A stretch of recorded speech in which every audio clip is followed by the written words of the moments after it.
کیا ایسا تھا رسول اللہ صلی اللہ علیہ وسلم کے پاس کہ وہ ڈیلی موٹیویٹڈ ہو کر اپنے بیسٹ لیول پر زندگی گزارتے تھے. حالانکہ ان کی پرابلمز میں ابھی آپ کو بتانا شروع کروں تو آپ لوگوں کو یقین ہی نہیں آئے گا. پروفٹ صلی اللہ علیہ وسلم یتیم تھے. ایک 6 سال کے بچے کے لیے اپنی والدہ کو فوت ہوتے دیکھنا اپنی آنکھوں کے سامنے، وہ بھی سفر پہ، اس سے بڑا ٹراما تو ہوتا ہی کوئی نہیں. اور کئی لوگ اس ٹراما سے نہیں نکلتے ساری عمر. ٹراماز تو انسان کو گرا دیتے ہیں، لیکن رسول اللہ تو نکھر رہے تھے اور رسول اللہ صلی اللہ علیہ وسلم ڈیلی اپنے بیسٹ ورژن پر آ رہے تھے اور گروتھ اور ایفیشنسی وہ آپ کے سامنے ہے. اپنے رشتہ داروں نے ہی جو ہے وہ بیک سٹیبنگ بھی کی، نکالا بھی، بہت کچھ کہا، دل توڑنے والی باتیں کہیں، مجنون کہا، نعوذ باللہ، پاگل کہا، شاعر کہا، کاہن کہا. کیا لیبل نہیں تھا جو رسول اللہ صلی اللہ علیہ وسلم کو نہیں کہا گیا. ہاؤ کم کہ وہ اتنا بڑا ان کا کرج تھا، جگرا تھا کہ نہ صرف انہوں نے فورگیو کیا بلکہ ان کو گلے بھی لگایا اور دعوت بھی دیتے رہے. اور یہ چھوٹی بات نہیں ہوتی ہے کہ آپ کا بوائے کیا جائے اور آپ ایک یہ پریشر بھی لیں کہ میرے فیملی والوں کا کیا بنے. انہوں نے یہ پریشر بھی ڈالا کہ ہم اس کی فیملی کا بوائے کرتے ہیں، تجارت روکتے ہیں تو شاید یہ رک جائیں. اب وہ پریشر بھی لینا کتنی بڑی بات ہوتی ہے کہ اب تو لوگوں میرے ساتھ وہ میرے گھر والوں کو بھی ٹارچر کرنے پہ آ گئے، میرے صحابہ کو بھی ٹارچر کرنے پہ آ گئے.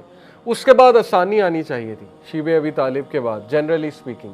لیکن اس کے بعد کیا ہوا؟ حضرت خدیجہ کی ڈیتھ ہو گئی، لو آف ہز لائف. ظاہر ہے بہت بڑا سہارا ہوتا ہے نیک بیوی، تو وہ ان کی وفات ہو گئی. ہم جیسا بندہ تو اب تک پاگل ہو چکا ہوتا، سوسائڈل تھاٹس آ رہے ہوتے اور پتہ نہیں ہم نے کیا کر لیا ہوتا، کہیں سے چھلانگ مار دی ہوتی کہ یہ کیا ہوا. اس کے بعد کیا ہوا؟ ابو طالب کی وفات. اس کے بعد سب سے پینفل طائف کا واقعہ. حضرت عائشہ نے پوچھا جنگ احد کے بعد کہ کیا یہ سب سے پینفل دن ہے آپ کے لیے؟ فرمایا نہیں، طائف کا واقعہ.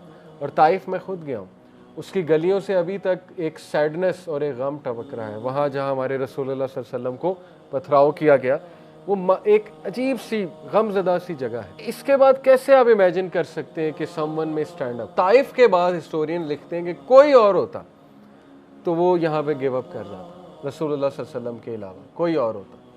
اللہ کے نبی صلی اللہ علیہ وسلم درخت کے نیچے بیٹھے روئے، اللہ سے التجا کی، اللہ کے آگے اپنا غم ہلکا کیا. وہ دعا سننے والی ہے کہ اللہ کیا آپ مجھے چھوڑ دیں گے، ان لوگوں کے حوالے کر دیں گے، میرے دشمنوں کے حوالے کر دیں گے.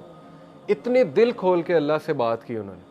اور دیکھیں پھر اللہ تعالیٰ نے کیا مدد بھیجی. فرشتہ آیا، اس نے کہا کہ میں ابھی حکم دیں، میں ان کو 2 پہاڑوں والا فرشتہ ابھی جو ہے کچل دیتا ہوں.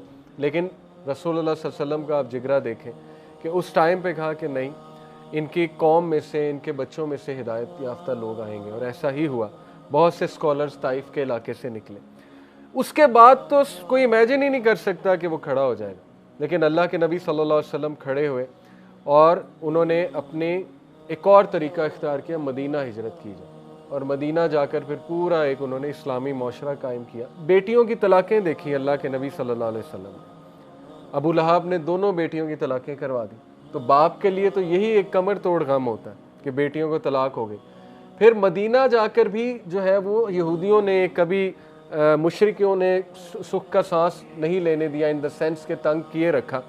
اور آپ دیکھیں کہ ہر طرح کی سازش کی، ان کو پروپیگنڈا کیا، میلائن کرنے کی کوشش کی، رسول اللہ صلی اللہ علیہ وسلم کو ایون نعوذ باللہ قتل کرنے کی کوشش کی. اور ایٹ دی اینڈ رسول اللہ ہی کنگ بن گئے. فتح مکہ ہوئی اور وہاں آ کر رسول اللہ صلی اللہ علیہ وسلم کے سامنے وہی لوگ آئے جنہوں نے پتھراؤ کیا تھا، تنگ کیا تھا، اجڑی پھینکا کرتے تھے، کیا کیا کرتے تھے. تو یہ سیرہ ایک لیونگ میریکل ہے. آپ کو دنیا میں کسی شخص کی ایسی بایوگرافی نہیں ملے گی اور آپ حیران ہو جائیں گے یہ ہوا کیسے.